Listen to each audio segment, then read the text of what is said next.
이제 이거는 아시리아 제국이 이제 여기는 우리가 지금 읽고 있는 성경 내용에 유다의 백성들에게 이사야가 지금 예언하고 있는 말씀이거든요. 근데 유다는 여기에 있고요. 그 다음에 여기는 북이스라엘이에요. 북이스라엘. 그리고 여기가 이제 시내산이고 여기는 이집트입니다. 이집트. 그리고 여기가 이제 시리아예요. 이스라엘 위쪽으로 이쪽이 시리아고 이쪽이 아시리아입니다. 아수르라고 하죠. 아수르.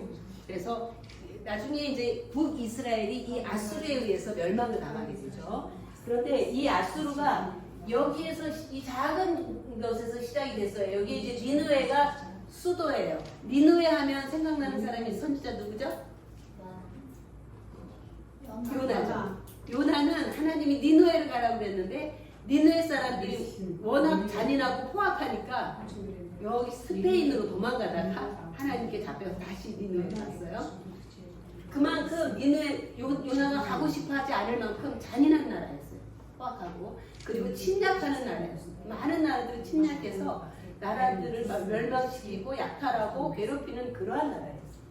근데 여기에 이렇게 작은 나라가 점점 이렇게 커지고 힘이 커진 거예요. 그래서 이게 보면 여기 BC 825년까지는 요만한 세력이었는데 그래서 이때까지는 유다가 멸망하지 않았어요. 그런데 이제 650년경부터는 유다가 아수르가 이렇게 큰 세력을 가지고 이제 북이스라엘 멸망시키고 유다 멸망시키고 유다는 아직 아니고 이렇게 멸망시키고 이집트까지 가. 훗날에는 유다까지 멸망을 시키게 됩니다.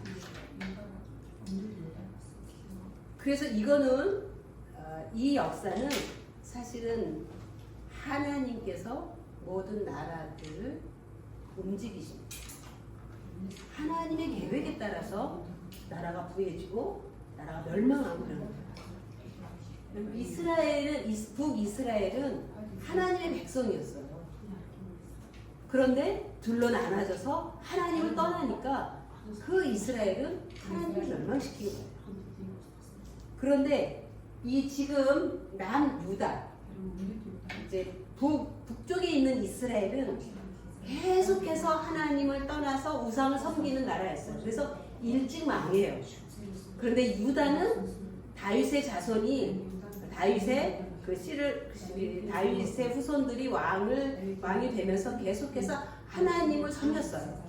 물론 우상도 섬기고 하나님을 떠나기도 했지만 이스라엘 그 하나님의 언약 백성으로 하나님을 믿는 그 믿음을 지켜오고 있었어요. 그런데 이 유다도 계속해서 죄를 짓는 그래서 하나님께서 이제 작정을 하셨어요. 여러분 혹시 우리가 이제 가끔 뉴스에 보면 이 골목에서 아이들이 담배를 피고 있어요. 중학생 아이들이. 그러면 어른들 어떻게 합니까? 지나가요. 지나가요. 지금은 말하지 않습니다. 전에는 다 말을 했어요. 예, 학생이 담배 피우면 되겠니? 그러면 아이들은 얼른 꺼요. 그리고 다 도망가요. 그런데 지금은 그렇게 말하면 맞아요. 때려요. 당신이 왜 우리가 하고 싶은 거를 막고 잔소리를 하느라고 때려요. 그래서 지금 어떻게 해요? 지나가요. 유다의 지금 이사야를 통해서 하나님이 이사야만이 아니라 이전에도 수많은 선지자들을 보내서 계속해서 너희들 그렇게 하지 마. 나를 떠나면 너희에게는 멸망이야. 계속 말하고. 근데요, 만약에 우리의 자녀가 아니 집에서는 너무 잘하는 것 같은데 밖에 나가서 나쁜 친구들하고 놀고 있으면 어떻게 해요? 집을 끌고 오죠. 야단치면서. 지나가지 않아요. 왜요? 내 아이. 하나님은 많은 나라들이 범죄할 때 그들에게 이렇게 말하지 않았어요. 하나님이 당신의 백성에게 유일하게 말하고. 왜요? 자녀이기 때문에. 자기 백성이기 때문에. 그리고 이 자녀와 약속을 했기 때문에. 내가 너를 끝까지 지켜주겠다고. 너의 하나님이 되겠다고. 너는 내 말에 순종하는 내 자녀 백성이라고 약속을 했기 때문에 그 약속을 지키시는 거예요. 그래서 끝까지 선지자를 보내고, 선지자를 보내면 죽이고, 또 보내면 죽이고, 그러면서 하나님의 말씀을 듣지 않았어요. 그래서 하나님이 계속해서 선지자들을 보냈을 때 특별히 이사야를 유다에 보내게 됩니다.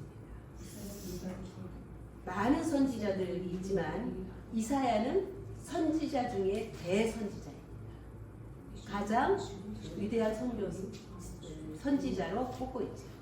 왜냐하면 하나님이 이스라엘에게 하나님의 말씀을 전할 뿐만이 아니라 그는 앞으로 오실 구원의 메시아까지 예언을 했기 때문입니다.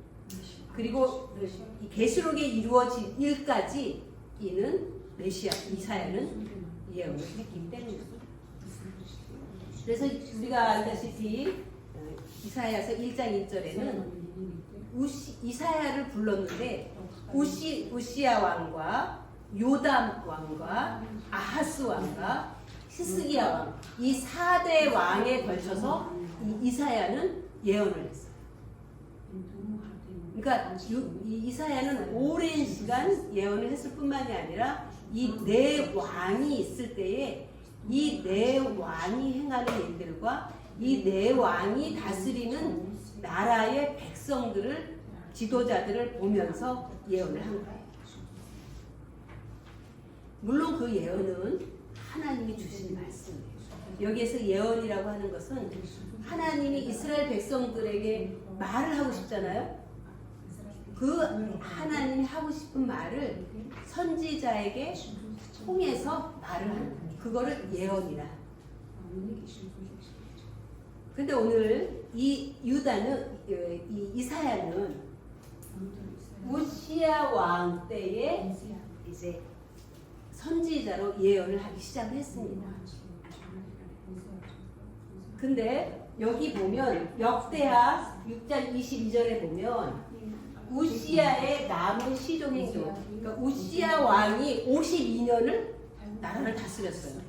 그런데 이 52년 동안 우시야 왕이 행한 모든 그 업적들을 이사야가 기록했다고 했습니다. 다시 말하면 우시야 왕 때에 우시야 왕이 행한 모든 일들을 다 기록했고, 우시야 왕 때에도 하나님의 말씀을 전하며 예언자 역할을 했다는 거죠. 그런데 이 우시야 왕의 행한 일들은 여러분 역대하 26장을 한번 꼭 보십시오. 우시야 왕은 이스라엘의 위대한 왕입니다.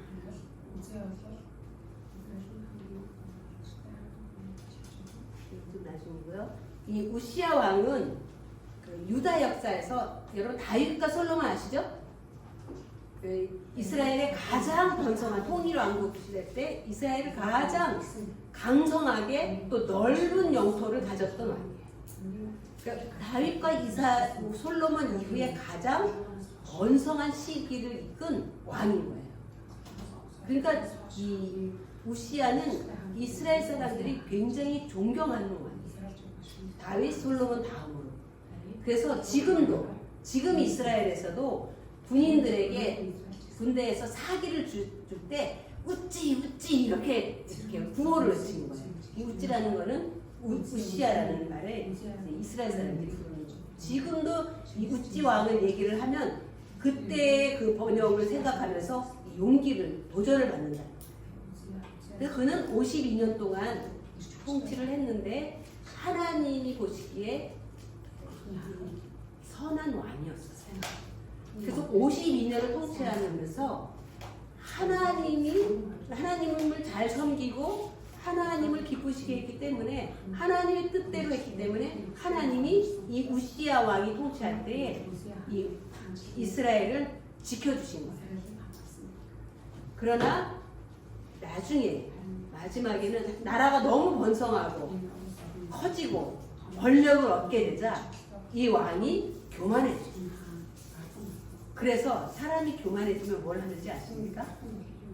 자기가 하는 일에 만족하지 못해요. 그러니까 이 우시야 왕은 나라가 커졌어요. 왕은 최고 높은 자리예요. 그런데 힘이 생기고 권력이 생기고 영향력이 커지면 무슨 일을 하냐면 내가 아닌 다른 사람들이 하는 일을 하고 싶어요. 그래서 왕이 할 수 없는 제사장이 하는 일을 하고 싶어요.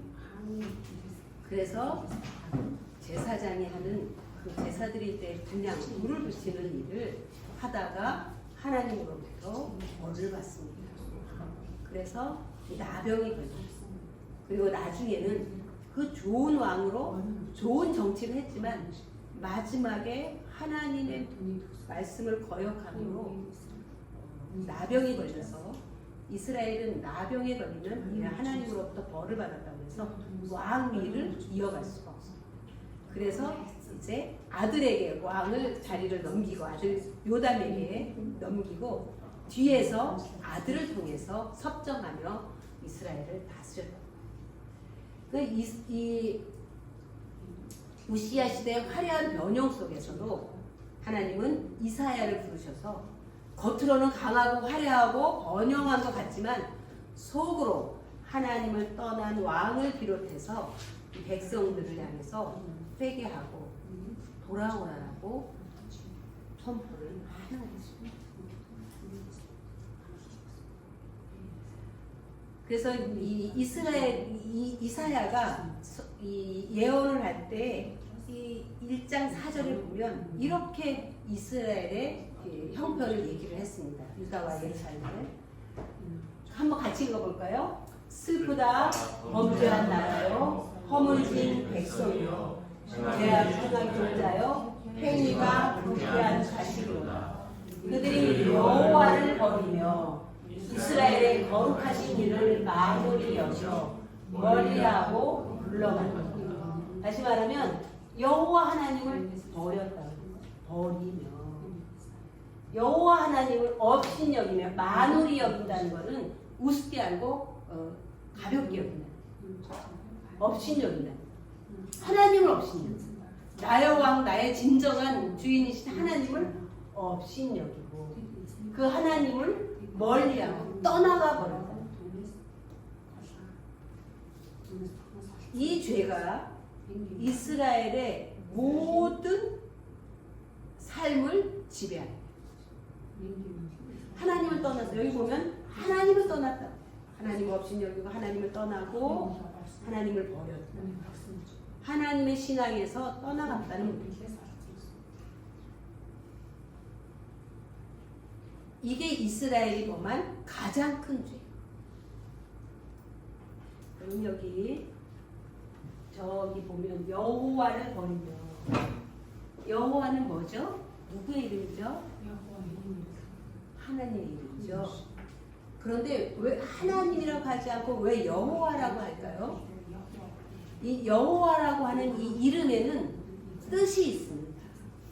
하나님의 이름인데 하나님이 이 여호와를 언제 쓰냐 하면 하나님과 이스라엘 백성과의 언약 관계를 얘기할 때 항상 여호와라는 얘기를 했어요.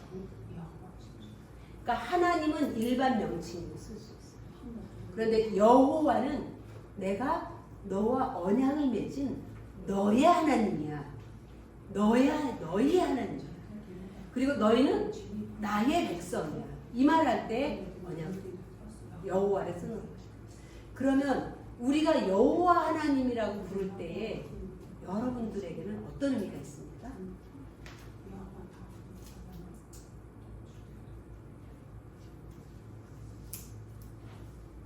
여호와 하나님이 나의 여호와 하나님이 될 때에는 예수님을 통해서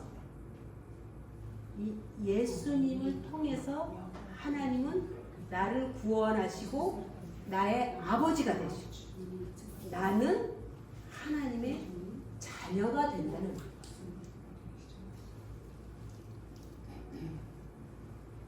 그래서 이 여호와 하나님은 언제든지 나의 하나님이 되실 뿐만이 아니라 나를 하나님의 자녀로 끝까지 지켜주시는 거예요.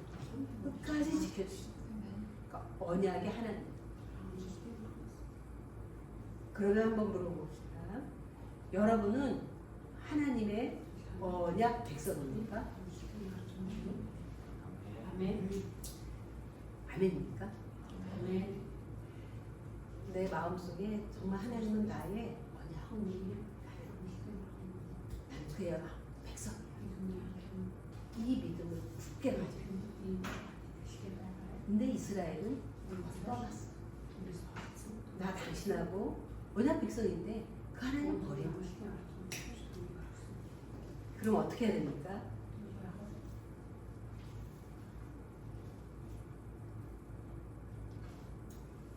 하나님이 떠났다고 이스라엘이 얘기를 했어요. 그런데요, 이스라엘 백성들은 또 이스라엘의 지도자들은 무슨 얘기야? 지금 우리 왕이 이렇게 나라를 다스려서 군사력이 계속 강화되고 영토가 넓어지는 거죠. 계속 뭐 암몬도 이게 땅도 넓히고 다른 나라를 점령해서 조공도 가리고 이런 일들을 계속 하는데 우리나라가 이렇게 부강한데 무슨 멸망한다고 얘기하는 거야. 너희들은 곧 멸망할 거야. 죄를 지으면 다른 나라가 너희를 포로로 잡아갈 거야. 계속 그렇게 말하는데 무슨 소리? 우리는 이렇게 부강한 나라고 누가 우리를 쳐들어와? 이렇게 하죠. 그러니까 이 우시야 왕 때 나라 세력이 확 넓어지니까 사람들은 부요하고 풍요로워지니까 마음이 교만해져서 그러한 날이 올 것 같지 않습니다. 그러면서 하나님을 떠나고 하나님을 떠난다는 게 뭐냐면 자기 마음대로 하나님의 뜻을 찾지 않고 자기 마음대로. 그리고 여러분 이 말씀은 이스라엘 유다 백성에게 하는 말이지만 오늘 우리에게도 하시는 말씀입니다. 그래서 이 말씀은 우리에게 중요한 거예요. 혹시 우리는 옛날에 비해서 너무 풍요하게 살아요. 우리가 100년 전만 해도 70년 전만 해도 우리는 하나님 앞에 엎드려서 무릎 꿇고 기도했어요. 하나님 우리를 살려만 주시면 하나님 말씀대로 할게요. 그리고 엎드려서. 그런데 그렇게 해서 하나님이 복 주시고 풍요로워지시니까 점점 교회가 부자가 되고 교회가 힘이 커져요. 그리고 하나님의 말씀대로 하지 않고 세상의 논리대로 교회도 운영이 돼요. 사람들도 크리스찬 기업인들도 하나님의 말씀대로 회사를 운영하지 않고 세상의 방법대로 회사를 운영하고 주일날만 교회 와서 예배 드리는 거.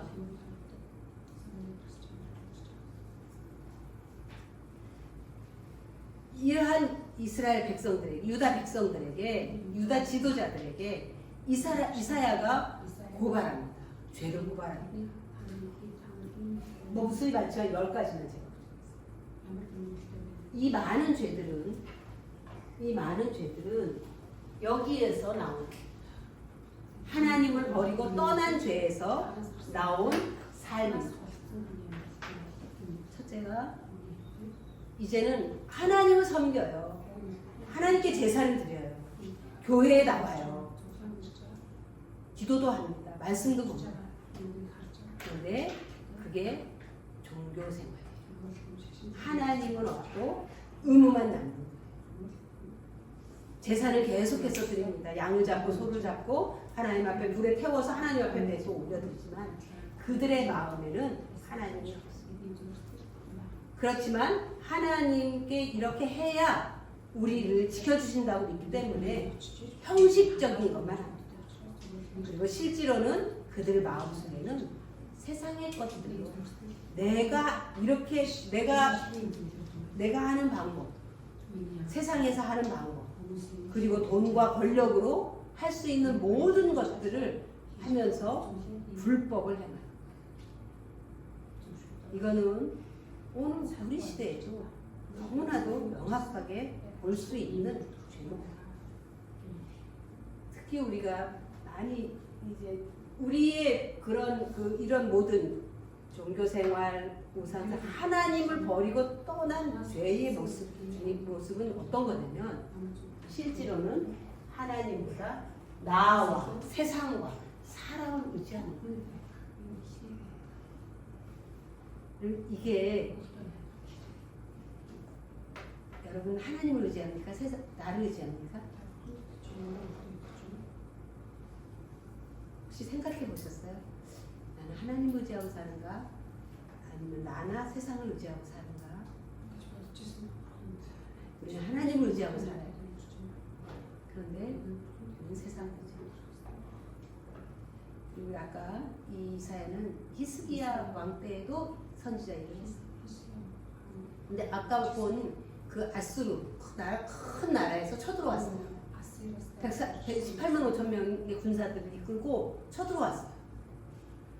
그리고는 그 사내립이 편지를 보내요. 저희는 항복해라. 그리고는 이 이스라엘을 이제 압박을 합니다. 그래서 전체 예루살렘 성을 포위했어요. 그러면 이제 왕이 어떻게 해야 됩니까? 우리는 어떻게 합니까? 우리에게 중요한 문제가 있어요. 계약의 문제가 있어요. 어느 회사와 계약을 해야 돼. 근데 나한테 조건이 안 맞아요. 내가 조건이 부족해. 그럼 어떻게 합니까? 히스기야 왕은 그 편지를 가지고 사네립이 보낸 그 아수르 왕이 보낸 편지를 가지고 성전에 가요. 성전에 가서 편지를 펴놔요. 하나님, 저 아수르에서 보낸 이 편지입니다. 당장에 항복하고 자기를 문을 열라고 합니다. 하나님 어떻게 해야 됩니까? 우리는 하나님의 언약 백성입니다. 우리나라를 지켜주십시오. 왕이 적군의 편지를 들고 하나님 앞에 가서 편지를 씁니다. 그랬을 때 하나님이 그 밤에 그 118만 5천 명을 전부 다 죽였어요. 아침에 군이 나갔을 때 모두가 다 죽어 있어요. 누가 하신 일입니까? 하나님이. 우리가 계약할 때 조건이 부족합니다. 그럼 여기저기 찾아다니면서 조건을 갖춥니다. 히스기야 왕 같이 있으면 이걸 가지고 하나님 앞에 나왔습니다. 하나님, 제가 이 조건이 안 돼요. 어떻게 하면 주님이 기뻐하시겠습니까? 우리는 자동적으로, 습관적으로 내가 하는 방식에 그냥 자동적으로 반사적으로 합니다. 그게 하나님보다 나를, 세상을, 사람을 의지하는 것이. 이게 우리 사회의 99.9% 만연해 있는 거죠. 크리스찬들 99.8% 만연해 있는 거죠. 우리는 그걸 죄라고 생각하지 않아요. 그 죄라고 생각해 본 적 없어요. 어떤 일, 중요한 일이 닥쳤을 때 내가 빨리 그걸 해결하는 게 중요하지. 하나님 앞에 나가서 하나님이 이 문제를 어떻게 하면 좋습니까? 하나님의 뜻이 어디 있어? 내가 어떻게 하는 것이 옳은가? 그걸 묻는 그 신앙의 삶이 지금은 볼 수가 없어요.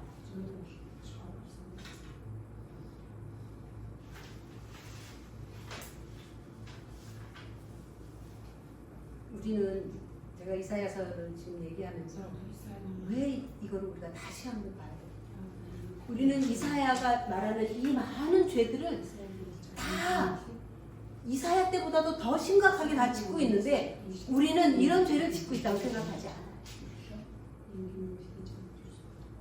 우리요? 우상숭배요? 우리 안에 다 우상이 있습니다. 제가 하나 물어볼까요? 여러분은 마음이 평안하십니까?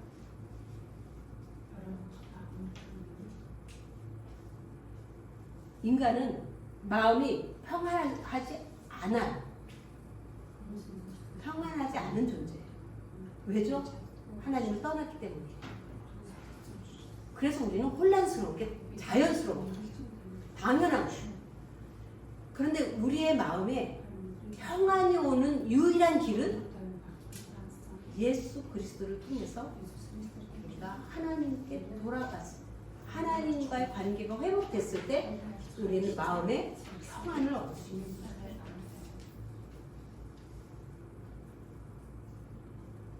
그런데 여러분 그 평안이 있습니까?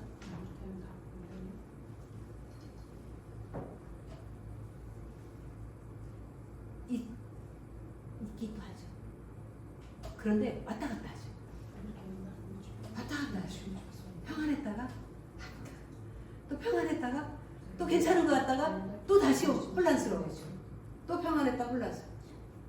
자, 혼란스러워졌어요. 그럼 다시 평안할 때 무엇으로 그 평안이 옵니까?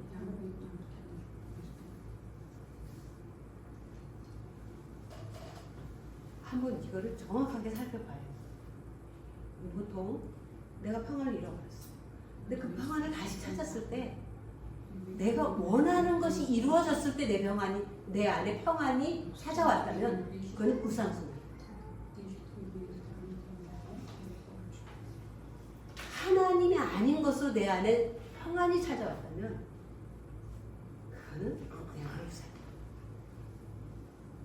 뭐 그렇게까지는 하세요.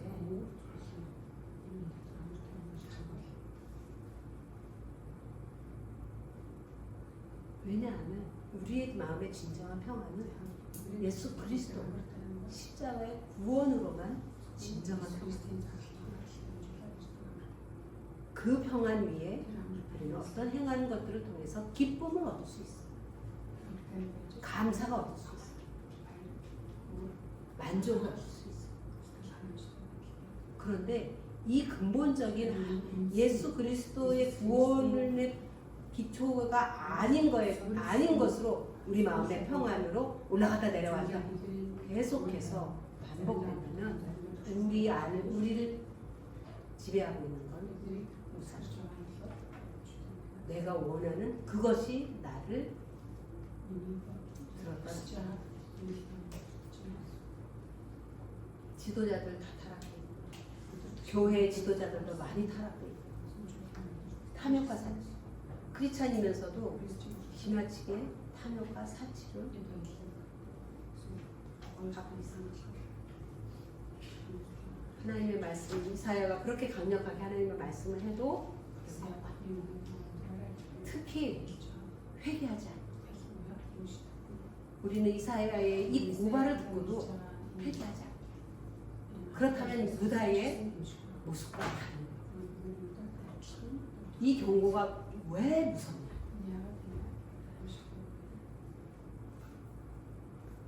이게 이루어지지 않을 때, 여기에서 돌이키지 않을 때, 심판이 올 때,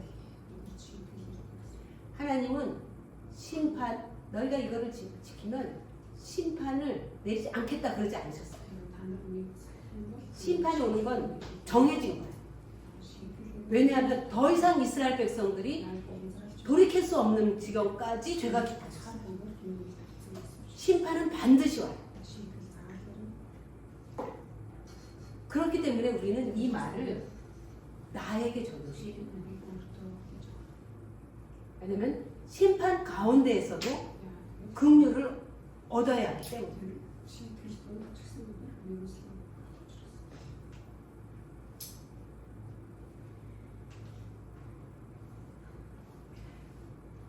사실은 굉장히 무섭고 엄중한 말이에요.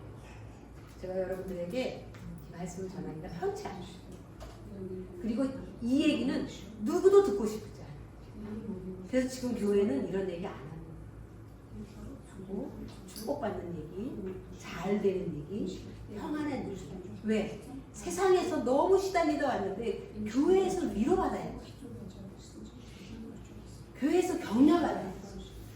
교회에서 잘 된다는 얘기를 들어야지.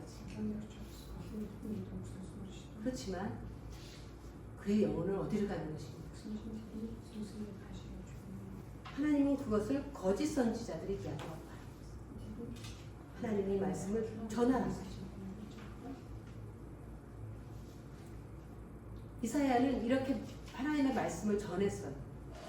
선지자로 일을 했어요. 그런데 어느 날 우시야 왕이 죽던 그 해 어느 날 이사야는 하나님을 만나게 보니까 높이 들린 하늘나라에 천상이 하나님의 나라에 거기에 하나님이 앉는 의자가 있는 그 안에 앉아 계신 하나님을 본 거예요. 죄인은 하나님을 보면 죽게 됐어. 그래서 말하잖아요. 큰일 났다. 나에게 화가 왔다. 나한테 저주가 왔다. 나는 망하게 됐다. 나는 죄인인데 하나님을 보게 됐으니 이제 나는 어떻게 하느냐. 나는 큰일 났다. 지금 그렇게 말하는.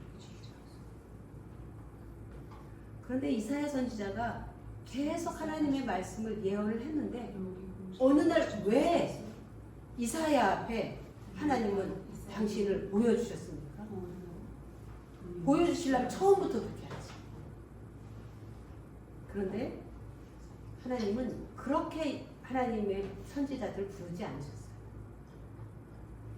그런데 이 이사야는 자신을 보여주며 특별하게 이사야를 깨끗하게 하는 과정을 했어요.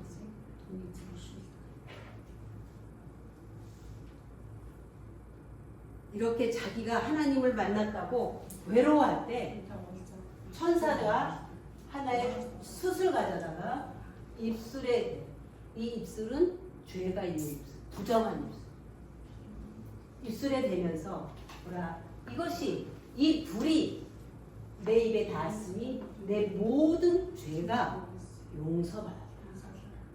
내 죄가 다 없어졌다. 내가 너를 깨끗게 하였다. 이사야는 이 하나님을 만나기 전에도 이스라엘의 죄를 봤어요. 그래서 이스라엘이 하나님이 이 유다에게 계속해서 죄에 대해서 얘기하는 것을 들었고 전했어요. 그런데 하나님을 만나고 나서 이사야는 자신이 죄인인 것을 깨달았어요.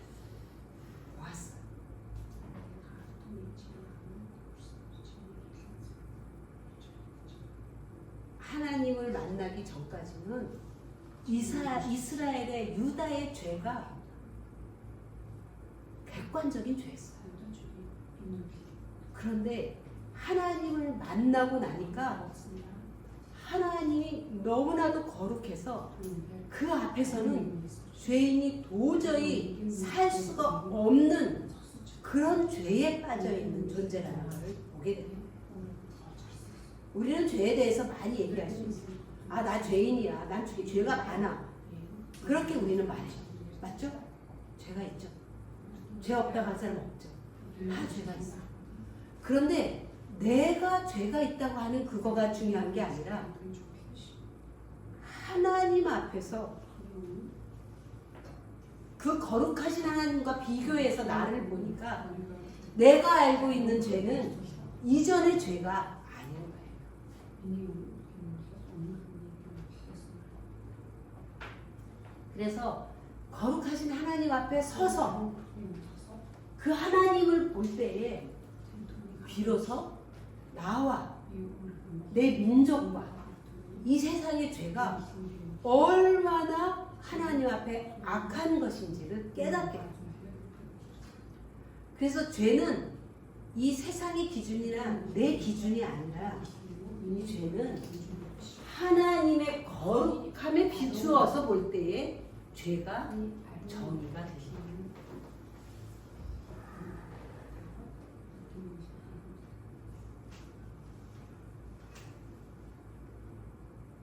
우리는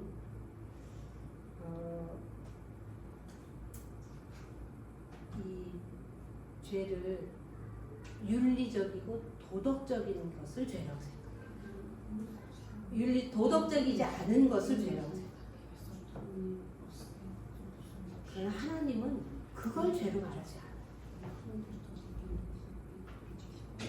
하나님은 하나님을 떠나서 하는 모든 것을 죄라고 합니다.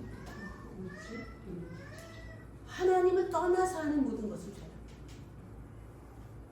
우리는 내가 세상의 기준으로 볼 때 나쁜 짓 아니면 나는 죄가 없다고 생각합니다. 그런데 하나님은 하나님을 떠난 것, 하나님의 거룩함에서 떠난 것, 그것을 죄라고 합니다. 그래서 선지자들을 통한 그 죄를 짓는 원인은 선지자들을 통해서 하나님의 심판을 경고를 했는데도 부정한 지도자들과 백성들이 회개하지 않고 돌이키지 않는 것은 이 죄에 대한 심각한 것, 이 하나님의 심판이 코앞에 온 것을 잘못 알고 있기 때문입니다.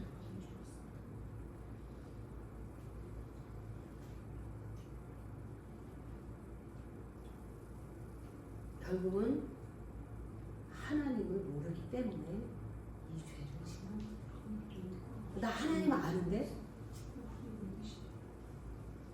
내가 아는 하나님과 성경에서 말하는 하나님의 차이.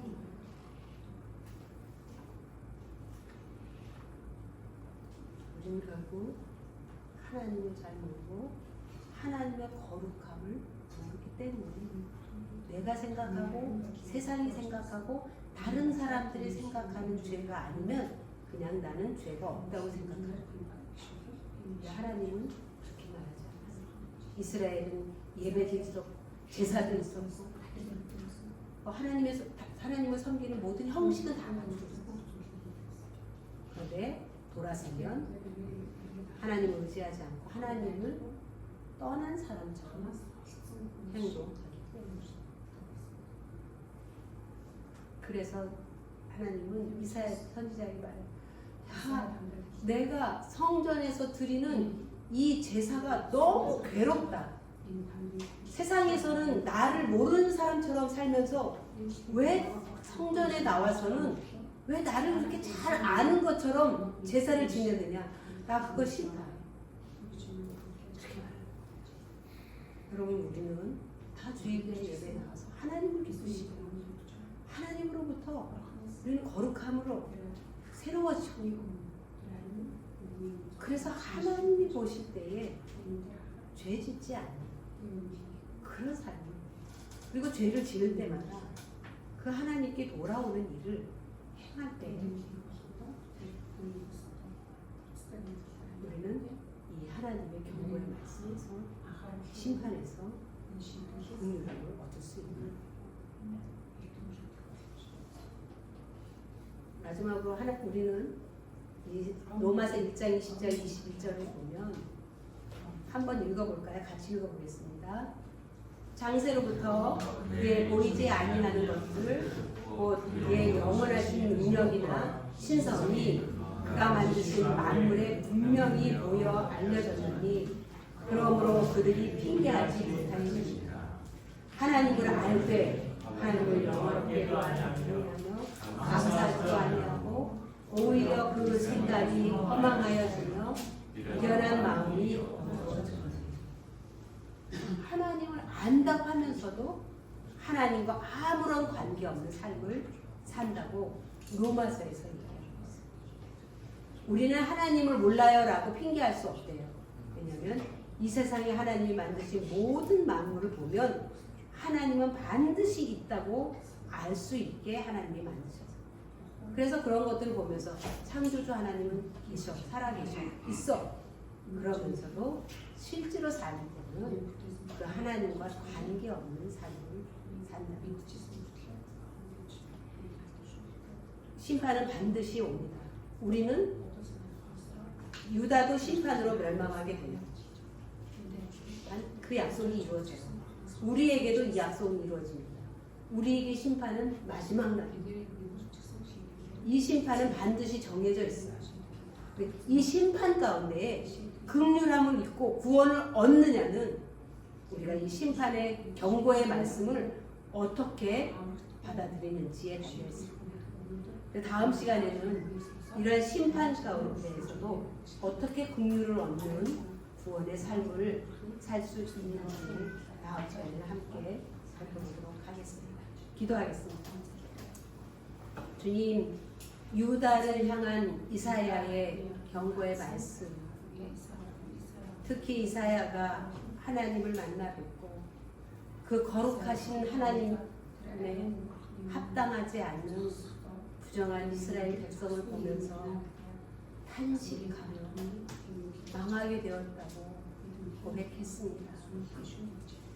주님, 우리의 죄의 기준이 내가 아닌 거룩하신 하나님이게 하여 주시고 거기에 한참 우리가 못 미치지만 그래도 거룩하신 하나님을 떠나 살지 않고 거룩하신 하나님의 말씀을 붙들고 살아가려고 하는 그러한 헌신의 삶을 우리 모두 살도록 하나님 저희를 긍휼히 여겨주시고 인도하여 주옵소서. 예수님의 이름으로 기도합니다. 아멘.